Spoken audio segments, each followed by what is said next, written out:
Hi guys, I'm Trem, and this is TremTalk. This episode, we're going to talk about something a little biblical, right? The lion's den. We're going to be talking about last year a lot.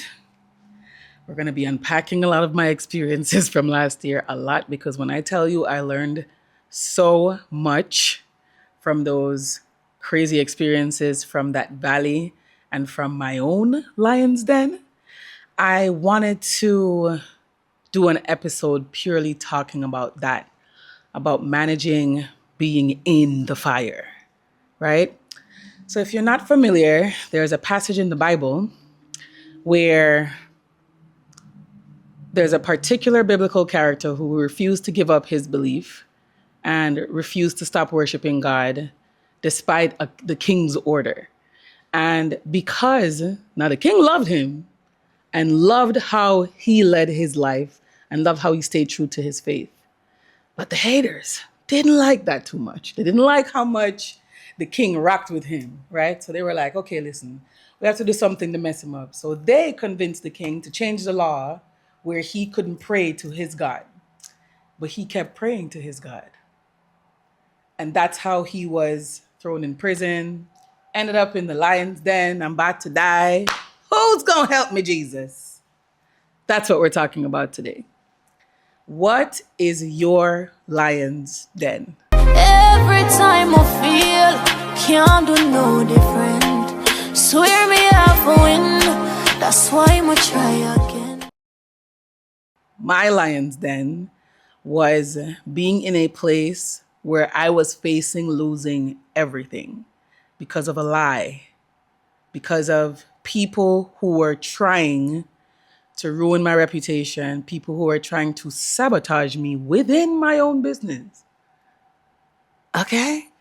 When you have entrusted your baby, the thing you birthed with the help of God, and the people around you pretend to care, pretend to be in your corner for as long as they're getting something out of it, until they realize that what you have inside of you is God-given. It's not something that is being put on. A lot of people around you, the monitoring spirits, because those people I was telling you from that biblical story, best believe they were watching him to find out what his pressure points were, right? And I got to a place where everything was a pressure point. And that's when those people struck. And there were days when my mother had to bathe me. There were days where I did not want to eat. I could not sleep for months. But somehow I was still able to push through all of that. My mom said to me, focus on the work. You can't control anything else around you, but this, you can control this. This is your power. This is your money. This you can control, because what they want is for you to lose your mind and for you to fail. And when you do, they're going to be like, see, we told you this girl one shit. So she said, just focus on your work. But while I was in that, when I tell you I was clutching my Bible, I was watching everything that I thought to be true just fall away around me. People who I had trusted for years. Everything was changing. I was the catalyst. I decided in 2024 that I was going to change my entire reality. I was like, I'm not happy. The little girl in Monig on the floor, surrounded by an empty pill bottle with my other sister crying, who woke up that day, who knew that there was a reason why God woke her up that day. Oh, I'm meant for something more.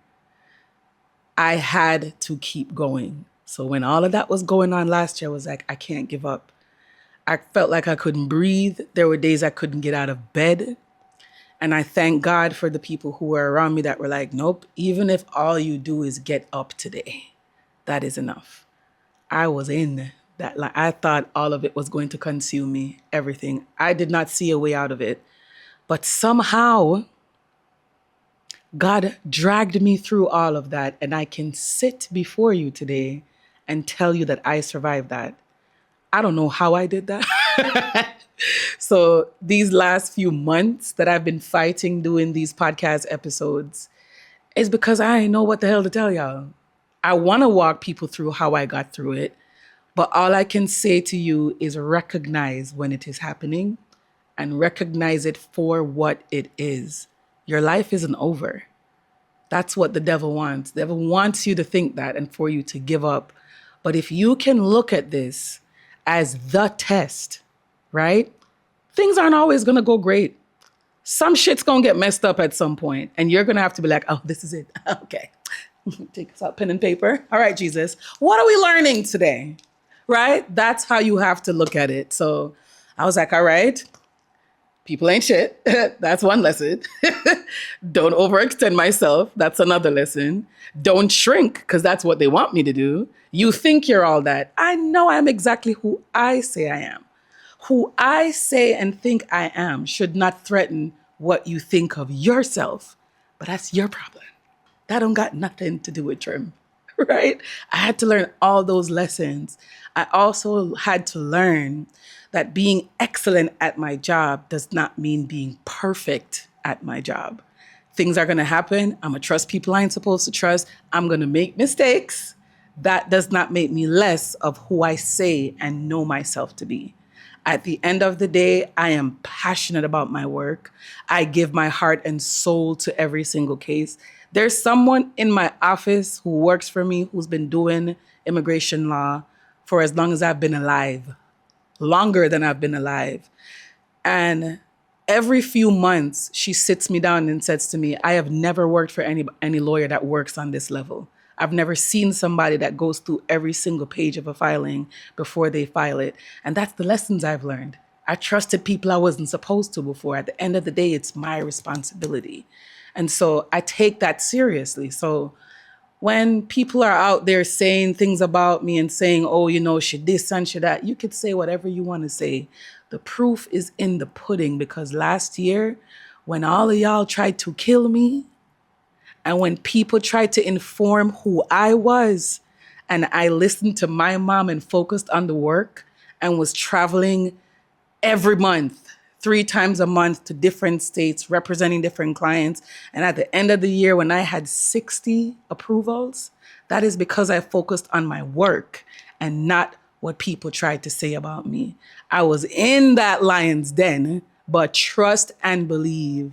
I listened to the voice of God and I recognized the lion's den for what it was. It was just a test. It was not my entire existence. And I fought my way out with my faith. That is all I can tell y'all. Recognize the lion's den. Identify it. What is yours? Put that in the comments and tell me what your lion's den is. What do you need God to carry you out of? What has He carried you out of? How can you use that to inform how you move going forward? That's how you got to look at life. Things are not always going to be perfect. I'm going to keep saying that to you guys throughout the season, because I am a perfectionist and things must be a certain way because I am a Taurus, right? And every time life deviates from that, I'm like, oh my God, my life is over. Jesus, what is going on? I thought we had a conversation about this. That is part of living. I feel like I've never been so alive as I have been since 2024. In every sense of the word. I have never felt happiness the way I felt it. Joy, disappointment, anger, wanting to die, wanting to just give up on everything. I have felt everything. I have been living my life. But guess what? At the end of the day, when I close my eyes, I know I always did my best. I know I showed up as best as I could that day. And I know for a fact that when I get to the end of my life, I will know, you know what, girl, you did everything you wanted to do. And that is enough for me. So that's what I want you guys to do. The next week, after you've listened to this episode, think about what it is that you're going through. Identify it. Don't dissociate anymore, because that's how we cope with things. What is your lions then? What are you going through that you're ignoring, that you need God to help you through, or that He's helping you through right now? And call that name. You hear me? If you don't know how to pray, I got a lady for you. My mother, hey, my auntie, let me tell y'all something. Last year, when I realized that there was a cancer in my firm, and I kept trying to cut out the cancer, and I couldn't do it by myself. My aunt is a pastor, an evangelist, and damn near a prophet. And she came into my office and stopped at my assistant's door, where I house my assistant. She said, there's a spirit of bad mind in this place and I have to pray it out. I was like, and that might sound crazy to some of you, but if I go into the details of what I dealt with between 2024 and last year, there was a demonic presence in my office. And that woman came in there with a bottle of anointed oil, sprayed the whole place. She was screaming through there on a Saturday, screaming. I think there was another office, another law firm that was working. They must have been like, what the hell going on here? She sprayed that place and screamed and prayed that spirit out of there. The person was gone in a week after she did that. They have tried several things to destroy me thereafter that did not work. And then the devil tried again to put somebody back in there, right? But they were gone within a few months because I reminded God of that prayer. I said, listen, last year I was in Jamaica and that's when I shaved my curls off. And I was in the ocean or the sea, the Caribbean Sea, looking up at the beautiful blue sky. And I started to cry. I just felt the tears rolling down my face. And I said, God, if there is anybody else in my business that is not supposed to be here, remove them now. I have never known the peace before in my team, in my work, in my clients, like I have in the last 6 months since I said that prayer. But all of that, guys, if I didn't recognize the battles that were going on and get present and know exactly what to pray for and pray out of my life, I would not be here. So you have to learn how to recognize the lion's den. Okay? Thank you for coming to Trim Talk. Hi, guys. Thank you so much for tuning in to the first few episodes of Trim Talk Season 2. I really want to hear from you guys what you thought of the episodes, what you would like me to talk about this season. It's not going to just be me talking at you this time. I really want to know what it is you guys want me to talk about that might affect your lives. Don't be getting in my business now. That's not what this is for, okay? I share what I can from my own experiences, but this is not a gossip column, right? So let me know what life experiences you want me to lean into, what business things you want me to talk about. If you're starting a business, what things you need to consider. You're thinking about going to law school. Tell me what you want me to talk about. There's a lot going on in this little brain here that I'd like to share, but I want it to be a collaborative space for us. And also, we might have some guests coming on. Okay, so tell me what it is you're interested in hearing about. I have 3 really cool guests that I want to bring on, but we'll talk about that later on. But let me know what you guys want to talk about. So thanks again so much for always rocking with me, for the people who have been rocking with me since I was on Snapchat talking about my experiences in law school. I love y'all down. Thank you so much for sticking with me for 10 years. Big up my OG following. I love you guys. And to the new people, welcome to this safe space to learn, grow, and just be as bright and big as you want to be. Love y'all.